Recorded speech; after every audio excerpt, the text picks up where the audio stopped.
2월, 3월 되면서 클로드 코드 쓰면서 자는 동안도 AI 수요가 발생하고 있다는 거죠.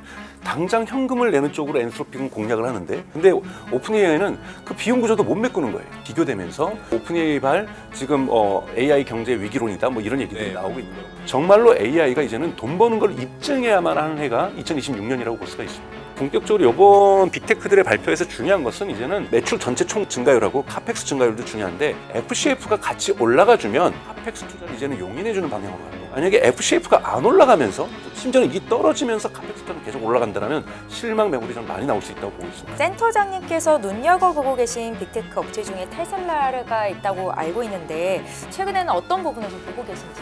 테슬라는 우선 지난 1분기 실적 발표에서 많은 분들이 실망을 했죠. 모든 것이 지연되고 연기되다 보니까 좀 실망 매물들이 좀 많이 나오지 않았나라는 생각이 드는데요. 저는 이걸 뭐라고 생각하냐면 마지막 진통이라고 저는 생각해요. 저는 올해 안에는 판가름 날 것이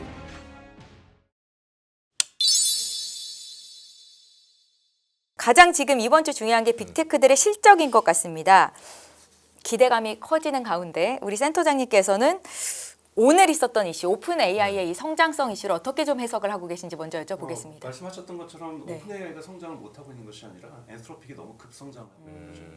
그러다 보니까 이제 오픈 AI에 대한 어차피 두 회사가 여러분 아시는 것처럼 올해 다 IPO, 그러니까 기업 공개를 하려고 하고 있죠. 네. 그리고 사실은 벌써 뉴욕 정권거래소에 5개년 재무계획을 다 제출했습니다. 그런 부분에서 오픈 AI 같은 경우는 2030년에 브레이크이븐 손익분기점에 도달하겠다는 계획이 나왔기 때문에 사실은 오픈 AI의 성장 속도는 완만하게 보고 그 대신 큰 꿈을 그립니다. 오픈 AI는 즉 전체 매출의 당분간 60% 70%가 소비자 시장에서 나오는 거예요. 그다음에 엔터프라이즈 시장에서 나오는 거고, 엔터프라이즈 시장들을 점점 비율들을 같이 키워나가는 거거든요. 근데 컨슈머 시장 아시는 것처럼 지금 약 10억 명 가까이가 매주 한 번씩 방문을 하고 있는데 약 2%만이 돈을 내고 있어요. 근데 엔트로픽은 여러분 지금도 80%고요. 네. 2030년 돼도 80%가 엔터프라이즈에서 매출이 납니다. 그러니까 사실상 엔트로픽은 정확하게 의미로 하자면 매출 구조로 본다면 B2B 기업이고요. 그리고 오픈 AI는 B2C와 B2B가 결합되어 있는 형태입니다. 그러다 보니 B2C는 천천히 가지만, 즉 B2C에서 성공을 한다면 오픈 AI가 구글하고 맞먹는 거고 메타하고 맞먹는, 즉 대단히 큰 소비자 기업이 되는 거죠. 그때는 매출이 대단히 큰 규모로 들어올 수 있습니다. 그거를 준비하는 기간인데 엔트로픽이 너무 빠르게 엔터프라이즈 시장을 장악하고 있으니 여기에서 사실은 경영의 스텝이 제가 보기에 꼬인 거예요. 그러다 보니 자신들도 코딩 쪽으로 또 집중을 하고, 왜냐하면 여러분 아시는 것처럼 지금 컴퓨터 자원, 그러니까 즉 데이터 센터의 자원이 제한되어 있습니다. 건설 속도가 즉 소비의 팽창보다 쫓아가지 못하고 있는 거죠. 지금 여러분 아시는 것처럼 2월, 3월 되면서 클로드 코드 쓰면서 제가 자는 동안도 작업을 하잖아요. 그렇죠. 자는 동안도 그러면 AI 수요가 발생하고 있다는 거죠. 과거에는 이렇게 발생하지 않았거든요. 이용자가 깨어 있는 시간에 일부 발생했던 것이지, 이용자가 자고 있는 동안 또 이용자가 또 다른 일 하고 있는 동안 또 하나만 돌아가는 게 아니라 10개, 12개씩 돌아가고 있다는 거예요. 그럼 수요가 팽창하고 있는데 컴퓨터 자원이 적으니까 오픈 AI로 컴퓨터 자원을 데이터 센터 비싼 돈으로 써야 되는 거예요. 즉 오픈 AI의 비용도 올라갑니다. 그러니까 자신들이 계획했던 비용 구조보다 비용 구조도 악화되는데 당장 현금을 내는 쪽으로 엔트로픽은 공략을 하는데 그 비용 구조를 메꿀 수가 있는 거죠, 엔트로픽은. 근데 오픈 AI는 그 비용 구조도 못 메꾸는 거예요. 이거는 계획에 없던 상황이 만들어지다 보니까 오픈 AI에 대한 실망들이 커지는 거고, 비교되면서 이러면서 오픈 AI 발 지금 AI 경제 위기론이다 뭐 이런 얘기들이 나오고 있는 거라고 볼 수 있습니다. 그러면 이게 저희가 일각에서 그 한때 작년 10월, 11월에 한창 우려가 많이 나왔던 그 순환 투자에 대한 좀 그 우려들이 현실화될 가능성도 이제 슬슬 나오는 건가요? 투자의 이슈보다도 조금 이따 설명드릴 건 미리 좀 말씀드리면, 지금 가장 핵심은 AI 수요의 증가의 기울기보다 데이터 센터의 확장 기울기가 너무 낮은 거예요. 그렇게 되면은 끊임없이 이제는 데이터 센터만을 우리가 봤을 때는 GPU에 대한 수요가 공급보다 크기 때문에 GPU 가격이 올라가면서 엔비디아라든지 SK 하이닉스, 삼성전자의 영업이익률이 엄청나게 올라갔던 거잖아요. 근데 이 부분만 보는 것이 아니라 데이터 센터와 실질적인 AI 수요의 격차가 커지면 커질수록 하나의 토큰 이용료가 비싸지는 겁니다. 그러니까 이런 부분들이 나오면서 사실 순환 투자의 문제가 아니라 이 갭이 너무 커지게 되면 문제가 발생하게 되는 거죠. 그리고 또 하나는 사실은 2주 전부터 이제 파이낸셜 타임즈가 심지어 인공위성하고 드론을 이용해서 2026년하고 2027년 완공 계획인 미국의 데이터 센터를 다 사진을 찍었어요. 아, 그랬더니 2026년 완공을 목표로 한 것의 약 40%가 네. 최소한 3개월 지연됩니다. 아, 완공이. 지원이 되는 배경은 이제 그러니까 물량도 부족하고 인건비도 부족하고 여러 가지 차원이 있거든요. 그러니까 지금 변압기도 부족하고 이걸 지을 수 있는 인력들이 없다 보니까 여러분 지금 현재 미국에서 건설되고 있는 게 600개가 넘어요. 데이터 센터가. 그러니 이쪽 인력 빼가지고 전류가고 이러다 보니까 계속해서 늦어지는 겁니다. 그러네요. 그리고 변압기도 부족하고 가장 중요한 건 에너지가 부족하고 더욱더 가장 중요한 거는 지역 저항입니다. 처음으로 여러분 뉴스를 한국에서 제대로 보도를 안 하고 있는데 미국 동부에 메인주라고 있습니다. 네. 여기 같은 경우에는 하원과 상원 의원, 주 하원과 주 상원에서 모라토리움, 즉 신규 데이터 센터 건설 금지법이 통과가 됐어요. 그걸 지난주 금요일 날 주지사가 거부권 행사합니다. 그나마 이 부분들이 됐는데 이런데 이 법안이 지금 12개 주에 올라가 있거든요. 근데 그 지역에서 그렇게 반대를 하는 이유는 비용이 올라가서 그런 건가요? 1차적으로 지어놨더니 엄청난 소음이 발생한다. 일반 유튜브나 넷플릭스 이 데이터 센터하고 다르게 AI 데이터 센터는 24시간 돌아갑니다. 네. 이러면서 대단히 많은 흔히 말하는 전력의 이 진폭, 플럭추에이션도 크면서 변압기도 계속 가동되고 그러면서 엄청난 소음이 발생한다는 거고 건설할 때는 뭐 쉽게 얘기해서 한밥집이라도 할 수 있고 일자리가 좀 많이 있었는데 끝나고 나더니 다 자동화돼서 일자리가 없더라. 네.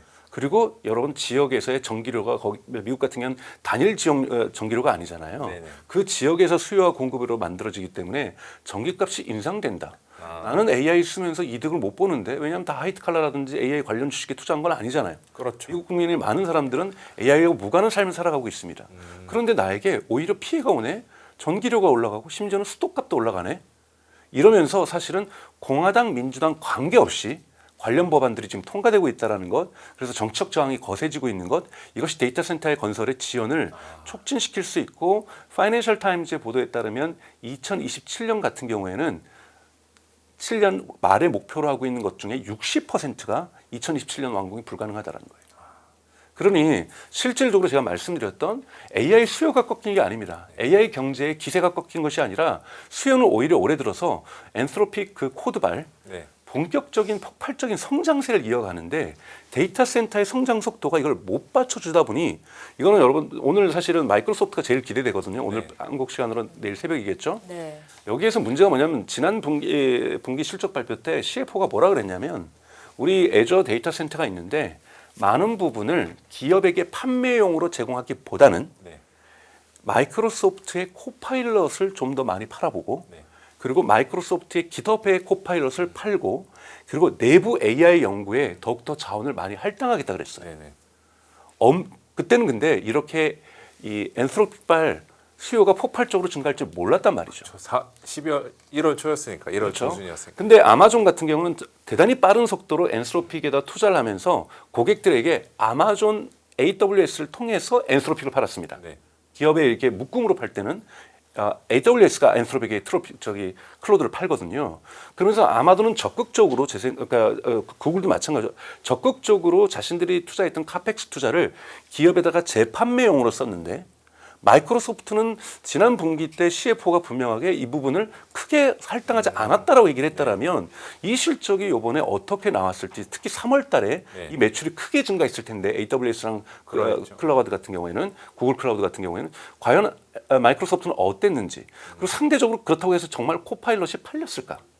즉 엔트로픽의 코드가 이렇게 폭발적으로 성장하지 않았다라면 충분히 MS 오피스에 있는 코파일럿과 깃허브의 코파일럿이 어느 정도 팔렸을 텐데 이 부분에 대한 의심들이 지금 분명하게 있는 거거든요. 그래서 코파일럿의 유료 전환율이 어떻게 되는지 그 다음에 실제로 기업용 이 클라우드가 어느 정도 실적을 냈는지 이 부분을 내일 발표할 때 보여주게 될 때 시장은 크게 실망할 수도 있고 안도할 수도 있다는 거죠. 그래서 본격적으로 이번 빅테크들의 발표에서 중요한 것은 이제는 본격적으로 투자도 진행하지만 병행하지만 계속해서 카펙스 투자 이번 빅데이터 하이퍼스케일러들 4개 기업 6천억 달러 하겠다는 거잖아요. 네. 그런데 작년까지는 순수 투자였어요. 근데 올해부터는 왜냐하면 지금 당장에 엔트로픽 엔트로픽의 클로드만 팔아도 돈을 벌 수 있거든요. 기업에 설치해줘도. 그럼 이제는 매출도 내면서 흔히 말하는 자유현금 흐름, 네. FCF를 만들어주면서 카펙스 투자하는 건 괜찮아질 겁니다. 네. 뭐 영업이익률은 떨어지더라도 성장하지 않는데 그래서 오늘 내일 보셔야 될 것들 여러분들이 매출 전체 총 증가율하고 카펙스 증가율도 중요한데 FCF가 같이 올라가 주면 카펙스 투자를 이제는 용인해 주는 방향으로 갈 거고 시장에 용인해 준다. 그렇죠. 저 주식 투자 시장에서 만약에 FCF가 안 올라가면서 심지어는 이게 떨어지면서 카펙스 투자는 계속 올라간다면 실망 매물이 저는 많이 나올 수 있다고 보고 있습니다. 그게 저희 그 1월 달에 있었던 4분기 실적 시즌 때 그 4개 업체도 거의 다 비슷한 현상들 겪었던 거죠. 근데 이번에는 더 확실해질 거라는 거죠. 왜냐하면 충분히 투자자들 상에서는 엔트로픽발 이 매출 증가율 때문에 충분히 하이퍼스케일러도 충분히 돈을 벌었을 거라고 생각하는 거거든요. 흥미로운 포인트 같습니다. 센터장님 좀 기대를 하고 계신 거죠? 저는 마이크로소프트는 실망스러울 거라고 봅니다. 이게 그 보면은 진짜 마이크로소프트 같은 그 하이퍼스케일러 업체들 주가 보면 4월 달에 마이크로소프트만 별로 못 올랐더라고요. 네. 그 실망감들이 좀 일부 선반영되고 있는 벌써 것들이 나오고 있죠. 기업에서 네. 코파일럿보다는 전면적으로 엔트로피 클로드로 지금 바꿔버리고 있다는 거예요. 그러면 코파일럿과 클로드의 그 엔트로피 클로드는 보완제가 아니고 대체제예요. 선택제잖아요. 그만큼 기업이 클로드를 썼다라는 것은 코파일럿을 버렸다는 겁니다. 코파일럿과 이거를 주저하다가 이젠 코파일럿 안 쓸래로 갔다는 거거든요. 네. 그럼 분명히 코파일럿 유료 전환율이 낮게 나올 가능성이 3월 달이 포함되어 있기 때문에 네. 분명히 전 가능성이 높다라는 거고 이러면 여러분 보세요. 지금 MS 오피스도 마찬가지잖아요. 코파일럿 때문에 MS 오피스를 더 쓰고 MS 오피스를 적게 쓰냐 많게 쓰냐 아니죠. 예를 들면 기업에서 당장 클로드 나왔다 해서 우리 오피스 적게 쓰자는 아니거든요. 네. 오피스를 얼마나 더 비싸게 쓰냐가 중요한 거거든요. 동일한 오피스가 갑자기 더 팔릴 리는 없습니다. 이건 이미 시장이 성숙 단계에 들어갔잖아요. 네. 그럼 오피스에 흔히 말하는 자석당 내는 비용이 올라가야 되는 거잖아요. 그것을 올리기 위해서 마크업을 하기 위해서 사실은 코파일럿을 묶음으로 판매했던 거잖아요. 근데 만약에 코파일럿이 묶음 판매가 안 되고 있다라면 MS 오피스의 자석당 매출이 증가할 리가 없다라는 거예요. 이미 시장은 다 MS 오피스는 고정값으로 내고 있으니까. 네. 그렇게 되면은 오피스에서 성장률도 안 보일 거라는 거예요. 코파일럿의 매출은 둔화되고 있을 거고, 그리고 지난 CFO의 말이 맞다라면 기업에다가 판매하는 데이터 센터의 비율을 줄였다라는 거잖아요. 그러면 여기에서도 매출도 성장률이 그렇게 높지는 않을 거라는 거기 때문에 지금 근데 로이터 보도에 따르면 마이크로소프트 애저의 전체 매출 성장률이 지금 기대치가 40%예요. 이 40%를 맞출 수 있을까? 왜냐면 AWS는 지난 분기에도 낮았죠. 왜냐하면 AWS는 1위 사업자이기 때문에 성장률이 둔화되고 있어요. 그렇기 때문에 거기에서 기대치가 발생하는 거죠. 네. 그래서 로이터가 지금 이번에 분기 실적 발표하면서 월가의 그 컨센서스를 지금 발표한 것이 AWS 같은 경우는 25%, 네. 마이크로소프트 애저는 40%, 구글 클라우드 플랫폼은 갖다가 GCP 같은 경우는 50%예요. 저는 구글이나 AWS는 이거 채울 가능성이 있다고 보고 있어요. MS는 저는 사실은 좀 불안합니다. 그러면은 결국에 이번에 그 하이퍼스케일러 업체의 실적 중 가장 중요한 거는 마이크로소프트 같다는 말씀을 하시는 것 같고 그 여기 실적의 결과에 따라서 저희가 또 최근에 있었던 그 사스칼립토 다시 소프트웨어 산업 위기 이런 것들도 또 한 번 다시 재개될 가능성이 높아요. 재개될 가능성이 있습니다. 왜냐하면 바로 예를 들면은 당장에 뭐 SAP라든지 독일의 삽이라든지 뭐 이 세일즈포스라든지 이런 것을 당장 줄이기는 어렵거든요. 그런데 그렇기 때문에 매출이 어느 정도 견조하게 나올 거예요. 그리고 성장률이 다만 둔화되겠죠. 그런데 MS 오피스가 코파일럿이 사라져버리면 성장률 자체가 나오기가 어렵다라는 거예요. 이렇게 되면 대단히 큰 타격을 받을 가능성이 높다라는 거고 또 하나 관심 갖고 봐야 될 것은 메타죠. 메타 같은 경우에는 뭐 독특하게 하이퍼스케일러에 속하지만 자신들의 데이터 센터를 기업에 판매하지 않고 있기 때문에 엔스로픽의 클로드 효과는 없어요. 하지만 여러분도 뉴스 보셔서 많이 아시겠지만 드디어 올해 구글의 매출을 능가할 거라고 지금 보고 있는 거잖아요. 디지털 광고 영역에서. 그만큼 AI를 통해서 흔히 말하는 타겟팅 능력들과 맞춤형 그 광고의 효율성들을 높여내면서 광고 매출을 높여낸다라고 한다면 이 성장률이 어떻게 될 것인가에 따라서 이것을 투자자들은 AI 수익률로 볼 가능성이 높다는 거예요. 광고 매출이 AI 수익으로 그렇죠. 왜냐하면 이용자의 활동성 자체가 증가하고 있는 게 아니거든요. 이건 대단히 완만하게 증가하고 있습니다. 이제 여러분들 뭐 인스타그램, 페이스북, 물론 릴스 이용자가 폭발적으로 2025년에는 증가했어요. 2026년의 성장은 아마 완만할 거란 말이에요. 근데 즉 릴스를 보는 이용자들의 성장률이 기울기가 이럴 때 광고 수익률이 이거보다 더 높아버리면 이거는 AI에 의한 타겟팅 효과, 효율성 자체가 증대한 거구나. 요 갭 자체가 AI에 의한 효과구나. 그러니까 AI에서 라고. 여기는 돈을 벌고 있구나 그렇죠. 이렇게 인식을 할 수 있다. 지금 투자자들 다 바라는 것은 이제 뭐냐면 AI 투자와 AI 매출을 동시에 기대하고 있는 국면으로 2026년에 들어갔기 때문에 이 두 가지를 다 만족시켜 줄 경우에는 투자 카펙스 증가를 용인할 가능성이 있다라는 거죠.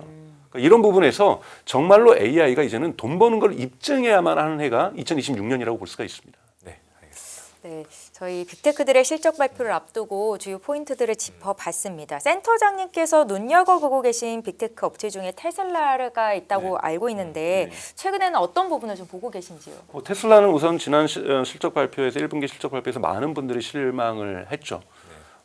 왜냐하면 다 모든 것이 지연되고 연기되다 보니까 가장 기대한 건 지금 차량을 얼마 팔았냐가 아니거든요. 오히려 어닝 서프라이즈가 나왔었잖아요. 그 자체 이익률도 증가하고 차량 이익률도 증가하고 뭐 여기에는 테슬라가 잘한 것도 있지만 뭐 그렇게 대단한 것이 아니라 할인을 안 해도 팔릴 정도가 되었다라는 뭐 이런 부분들도 존재하고 그렇기 때문에 이제 자동차 부분의 영업이익률이 좋게 나왔고 그다음에 또 FSD의 영업이익률이 이제 드디어 발생하기 시작했다라는 것 이런 부분들이 긍정적이었지만 투자자들이 지금 기대하는 것은 이미 여러분도 아시겠지만 4월 1일자에 흔히 말하는 1분기에 흔히 말하는 그 배송 그러니까 딜리버리 숫자가 나왔었고 이것이 실망스러웠기 때문에 이것은 다 주가에 반영이 되고 있었거든요. 근데 기대했던 것은 그래서 이제 로보택시는 언제쯤 왕창 하는 거고 옵티머스는 원래 1분기 때 공개한다 그랬는데 생산 안 하더라도 공개는 언제쯤 하고 생산은 언제쯤 하는 건지 FSD 그 뭐 로보택시라든지 FSD 이런 것들은 어떻게 되는지 이런 구체적인 일정을 대단히 금방일 거라고 생각했는데 이걸 대부분 다 지연시켰거든요.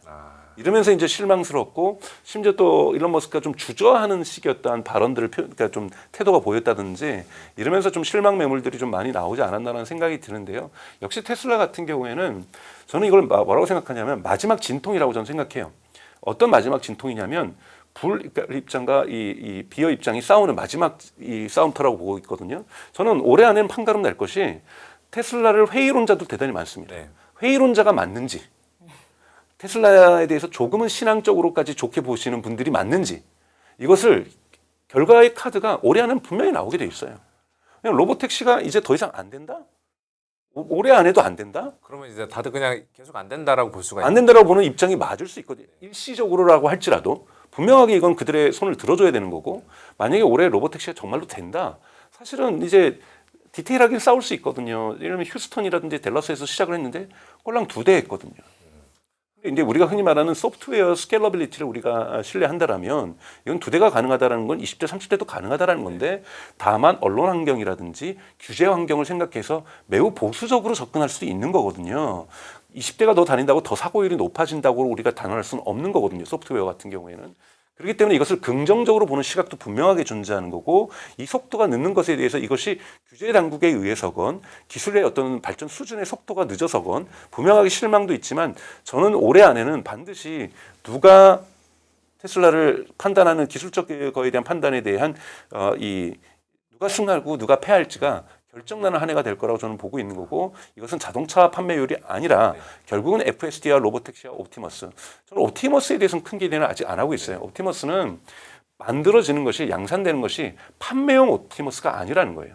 다 테슬라가 내부용으로 쓸 거고 보스턴 다이나믹스도 분명히 CES에서 밝혀냈던 것은 2028년 이 조지아에 있는 현대자동차 공장에서 테스트용 로봇을 만든다고 했지 상용화돼서 판매용으로 만든다고는 안 했거든요. 그래서 여러분 아직까지 중국에서 파는 유니트리 이런 것도 흔히 말하는 자율성을 갖고 있는 AI가 들어가는 것이 아니라 지정된 행위만 하는 사실은 전청적인 산업용 로봇이 움직인다고밖에 표현할 수가 없는 거기 때문에 진정한 의미에서 엔드-투-엔드 AI가 결합되면서 자율성을 갖는 피지컬 AI가 상용화되는 것은 당분간 매우 어렵다라고 저는 보고 있어요. 하지만 이것이 공장에서 테스트 된다는 것 자체만으로도 진일보한 것이기 때문에 여기에 대한 평가는 기대치가 이제 본격화된다는 부분에서 주가 이 부분들이 선반영될 가능성은 있지만 제일 중요한 것은 FSD와 로보택시죠. 특히 FSD가 얼마나 매출을 많이 만들어내느냐. 즉 기술이 14.3으로 갔고 14.4와 5와 그리고 공급이 15.0이 나오겠죠.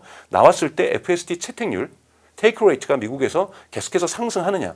그리고 이것에 대한 규제 허가가 유럽에서 네덜란드를 넘어서 빠르게 확산되느냐. 근데 여기서도 이번에 일론 머스크가 회의적으로 얘기했거든요. 근데 저는 거기에 전적으로 동의합니다. 여러분 유럽에서 네덜란드 동의했다고 해서 다른 나라가 동의하고 싶지가 않은 것이 독일하고 이탈리아하고 프랑스는 자국 자동차 산업을 완전히 보호해줘야 됩니다.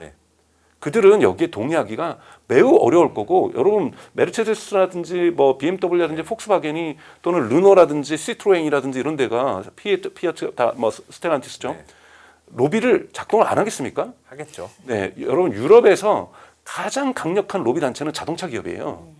그렇기 때문에 그들이 이런 식으로 순수하게 당하지 않을 거기 때문에 여러분 생각해서 FSD가 풀린다는 것은 치명적인 경쟁에서 특히 지금 유럽 기업들 중국에서 실패하면서 완전히 지금 나락으로 가고 있는데 이 나락의 가속도가 되면요 여러분 정치 사회도 불안해집니다. 계속해서 지금 실업률이 발생하면서 특히 미국에서 중국, 독일이나 프랑스의 지역 선거에서 극우 정당들이 득세하는 것도 높은 실업률 때문인데 이 높은 실업률이 대부분 어디서 나오냐?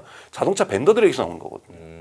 이런 부분들을 반영한다라면 FSD에 대한 거부권을 이런 자동차 강국들은 분명히 표현할 가능성이 높기 때문에 유럽에서의 확장도 그렇게 너무 빠른 기대를 한다는 것은 저는 너무 큰 기대치다라고 보고 있습니다.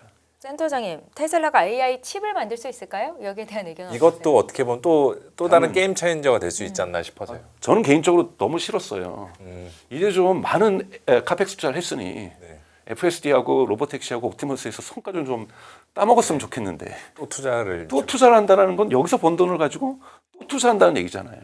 물론 이번에 테라팩 같은 경우에는 AI를 설계는 원래부터 잘했어요. 네. 도조 칩들을 계속 설계를 해왔기 때문에 그리고 하드웨어 3, 하드웨어 4 이것도 이제 이름을 바꿔서 AI 3, AI 4로 했고 이번에 설계를 마친 것은 AI 5죠. 그리고 AI 4 플러스를 삼성전자가 생산할 수도 있다는 루머가 지금 돌고 있는 건데요. 그러니까 설계 자체가 사실은 설계력을 갖고 있는 전 세계 기업들은 되게 많습니다. 이번에 이제 설계를 가진 데에서 장점은 AI5의 성능이 너무 좋기 때문에 그들이 말하는 그 스페시피케이션이 다 맞다고 한다면 스펙이 다 맞다고 한다면 이 정도면 흔히 말하는 엔비디아급의 설계력을 가진 것이다.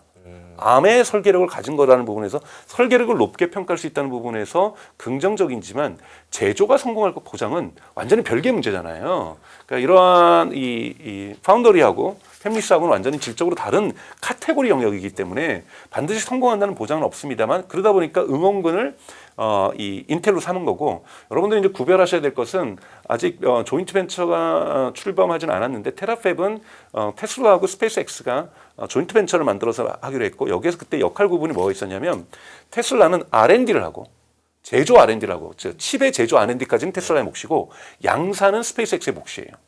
그래서 지금 국면에서 볼 때는 설계 플러스 그 다음에 이 노광 장비를 EUV는 못 갖고 올 거예요. 네. 아마 ASMR에 DUV는 가져올 수 있습니다. 근데 EUV는 여러분 이미 2030년까지 매진이에요.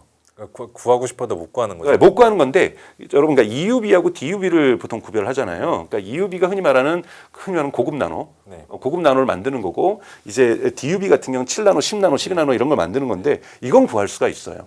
이걸 구해서 설계와 이것의 구현에 대한 피드백 루블, 흔히 말하는 시행착오를 많이 하는 거 대단히 중요하거든요. 네. 이걸 할 수 있는 대단히 강력한 R&D 센터를 구축할 가능성이 되게 높고 전 여기까지는 테슬라가 어느 정도 할 가능성이 있다고 봐요. DUV가 있으니까. 하지만 EUV가 만들어져야만 하는 시기 또는 뭐 테슬라는 또 뭔가 결합을 시킬 거야. EUV 2개 갖고 DUV 10개 붙여서 EUV 4개 나는 효과. 뭐 이런 거는 저희가 알 수 없는 이 메카니컬한 엔지니어링의 영역이기 때문에 좀 지켜볼 일이지만 당장에 이 EUV가 들어가서 고급 칩들이 만들어질 거라고는 저는 생각하지는 않습니다. 네, 알겠습니다. 네, 저희 미토스 쇼크 관련한 질문도 마지막으로 좀 드려보고 싶은데요. 이것이 등장하면서 이제 세계 최고 수준의 해커가 AI에서 나오는 거냐, 보안은 어떻게 되는 거냐라는 이거 진짜 우리나라 정부랑 금융권에서도 지금 많이 신경 쓰고 네. 있는 건데 어떻게 말해요? 정확하게 표현하면은 그 동일한 수준을 이 오픈 AI도 만들었어요. 2월달에. 오픈 AI는 이것을 자신들이 3,000개 정도를 뚫은 다음에 그 업체에 연락을 했다는 거예요. 고치라고. 그리고 조용하게 프레스에 안 밝혔는데 이 엔트로피가 먼저 밝혔다는 부분에서 위협은 사실인데요. 네. 80% 사실인데 20%는 IPO 스토리텔링이 있습니다. 생각해 보세요. 너무 위험해서 안 주겠다. 이런 워딩 너무 잘했어요. 되게 잘 썼죠. 네. 그랬더니 뒤늦게 일주일 뒤에 오픈 AI에서 우리도 있어요. 네. 우리도 다 연락했어요 이미. 이렇게 얘기가 나온 거거든요. 그들은 이렇게 얘기하니까 또 스토리텔링이 딱 맞아떨어지는 것이 재무부 장관하고 파월 의장이 은행 대표들 다 모아놓고 대책회의하고 백악관에서 네. 완전히 이게 그러니까 또 한국도 한국은행장이 딱 모여가지고 대책회의하고 무슨 논의를 했을까요? 대책회의에서 별 논의 안 했을 거예요, 사실은. 위험이 있다는 건데요. 정확하게 말해서 AI 해커의 출현이 아니라 네. 최고 해커는 존재하는데요. 최고 해커가 아닌 더 많은 사람들이 더 적은 비용을 가지고 해킹을 할 수 있다는 거죠. 즉 해킹의 진입 장벽이 낮아진 겁니다. 그러니까 즉 미토스를 이용하면 결국은 해킹이라고 하는 것이 개념적으로 본다면 인간이 설계한 여러 가지 보안 장치의 허점을 찾아내는 거잖아요. 네. 허점을 인간은 일일이 코드를 보면서 또는 경험적 노하우에 의해서 뭔가 탈색 널리지 암묵지에 의해서 찾아내고 있다라면 얘는 너무나도 빠른 속도로 전체를 다 보면서 구조의 특징들을 보면서 연구해가지고 아 여기 실수했네, 요거 공격하면 되겠네, 이 지점을 너무 빠른 시간 내에 너무 저비용으로 찾아낸다라는 거예요. 가성비. 그렇죠. 그렇게 되면 해커를 꿈꾸지 않았던 사람들도 나 한번 해커해볼까? 네. 이거 하면은 대박 터뜨릴 수 있을 것 같은데 한번 필리핀으로 죄송합니다. 특정 나라로 가서 네. 동남아로 가서 서버 하나 설치해놓고 해놓고 나도 한번 해보지. 그럼 달려들 수 있다라는 거예요. 이렇게 근데 무차별적인 해커의 수가 절대 수치로 늘어나게 되면 이 미토스로도 보완도 할 수 있습니다. 그래서 지금 글래스윙이라는 거 있는 이 보안장 이 연합도 지금 엔트로픽이 만들고 있는 거거든요.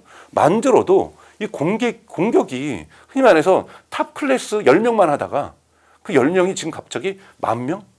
10만 명으로 늘어난 거예요. 인내 전술로 밀고 들어오면은 할 수 그렇죠. 이렇게 됐을 경우에 그들이 또 가장 큰 미국만 공격하다가 한국도 공격할 수도 있는 거고 한국도 꼭 큰 데만 공격하는 것이 아니라 죄송합니다. 새마을 금고라든지 작은 곳도 공격을 들어올 수 있다는 거예요. 왜요? 비용이 저렴하니까. 과거에는 비용 들어야 되고 고급 해커들 들어야 되고 정말 인생 걸어야 되니까 되게 큰 걸 노리잖아요. 그렇기 때문에 큰 은행을 텁니다. 큰 액수를 가져갈 걸 터는 거죠. 이런 식의 코인 시장을 들어갈 때도 지갑을 털 때도 한 번 털면 엄청나게 가져가잖아요. 그런데 조금씩 가져가도 되는 거예요. 왜냐하면 제가 비용을 적게 들였거든요. 약간 그 소일거리 하는 느낌으로 하겠네요. 그렇죠. 가랑비에 옷 젖듯이 정말 이쪽에서 우리 보안이 뚫렸는지도 모르게 조금씩 빼갈 수 있는 거예요. 왜? 그 사람도 비용 대비 효과가 좋으면 되는 거지. 근데 과거에는 그렇게 할 이유가 없었어요. 너무 비용이 많이 들었기 때문에. 네. 이런 부분에서 보안에 있어서는 완전히 새로운 패러다임으로 시대로 진입하고 있다고 볼 수가 있습니다. 네, 지금 빅테크 실적 관전 포인트, 테슬라 성장성, 여기 미토스 이슈까지 짚어봤는데 저희 방송을 보시는 분들이 거의 대부분 투자자 분들이시잖아요. 이분들을 위해서 투자 전략에 대한 조언 한 말씀 여쭙겠습니다. 저는 그러니까 1막, 2막, 3막이 끝났다고 저는 생각이 돼요. 1막은 AI에 대한 기대치로 주가가 올라갔고요. 2막은 정말 투자가 필요했던 거죠. 그래서 AI 이러한 모델뿐만이 아니라 하이퍼스케일러뿐만이 아니라 여기에 반도체를 내는 것, HBM이라든지 지금 뭐 전력과 관련되는 거, 변압기와 관련되는 인프라에 대한 투자가 엄청났습니다. 네. 근데 이제는 인프라의 투자는 지속될 수 있는 조건이 붙은 3막으로 갔어요. 이 인프라 투자가 수익을 내야 된다는 거예요. 만약에 여러분 마이크로소프트가 흔들리기 시작하면요. 그래서 데이터 센터의 건설 속도를 또 마이크로소프트가 인위적으로 늦춘다든지 이런 일이 발생하면은 병목으로서 높은 수요 때문에 돈을 벌었던 변압기라든지 에너지 생산이라든지 뭐 특히 뭐 예를 들면 블룸 에너지는 이런 데도 같이 영향을 받을 수가 있어요. 그래서 더 봐야 될 것은 AI로 수익을 내는 기업들이 어디인가. 이 부분들을 확실하게 보셔야 되고 수익이라는 게 제가 이게 영업이익률을 얘기하는 것이 아닙니다. 수익이라는 것은 매출의 증가와 FCF 그러니까 자유임금 흐름을 확실하게 만들어낸다면 다시 또 카펙 투자를 해야 되기 때문에 그 흔히 말하는 갭 이후의 영업이익 이런 마진율은 그렇게 중요하지 않을 수 있어요. 투자자 입장에서. 하지만 현금 흐름은 창출해내야 되는 거죠. 이 부분들을 보시면서 그 부분으로 흔히 말해서 이런 표현은 아니지만 이 쭉정이하고 이런 부분들이 가려질 가능성이 매우 높습니다. 옥석 가리기가 진행된 거다. 그렇기 때문에 AI에서도 선별 투자들이 대단히 많이 진행되는 것이 올해 하반기가 아닐까로 저는 생각하고 있습니다. 네, 알겠습니다. 그러면은 뭐 이외 그 지금 제일 좋게 보고 계시는 빅테크 업체들 좀 뭐 몇 가지가 있으실까요? 저는 구글은 워낙 좋게 보고 있습니다. 지금 AWS가 오히려 저는 엔트로픽의 수혜주가 될 가능성이 높다고 보고 있어요. 왜냐하면 AWS를 통해서 기업들이 왜냐하면 엔트로픽의 클로드를 그냥 쓰지 못하고 보안 문제가 있기 때문에 보안 문제를 패키지로 AWS가 풀어주면서 엔트로픽의 클로드를 벌크로 기업에 판매하고 있거든요. 이런 부분에서 이러한 분명히 AI 수요에 혜택을 봤을 거고 그래서 이 3월 달에 급팽창한 2월 달부터 물론 급팽창했지만 뭐 심지어는 지금 한국의 모 대형 기업 같은 경우에는 AWS에 엔트로픽 쓰겠다고 했는데도 아직 컴퓨터 자원이 없다라고 접근을 못 하고 있거든요. 즉 여기에도 병목이 완전히 발생했어요. 있구나. 이 병목에서 분명하게 흔히 말해서 그랬더니 원래 계약했던 금액으로는 안 되고요. 더 높게 달라. 더 높게 달라고 하니까 더 높게 주겠다는데도 지금 여러 가지 문제가 이슈가 있거든요. 이것처럼 분명하게 AI 수요 자체가 폭발하면서 이 수요를 해결해주는 컴퓨터 자원 간의 이 수요 공급의 불균형이 일어나면서 큰 이익을 보는 기업들이 나타날 거고 저는 이 부분에서 AWS의 가능성이 매우 높다고 보고 있습니다. 네, 아마존의 AWS. 네, 네. 알겠습니다. 네, 향후 눈여겨보고 계신 빅테크 기업에 대한 의견까지 들어봤고요. 여기까지 듣겠습니다. 지금까지 강정수 블루닷 AI 연구센터 센터장님과 함께했습니다. 고맙습니다. 네, 감사합니다.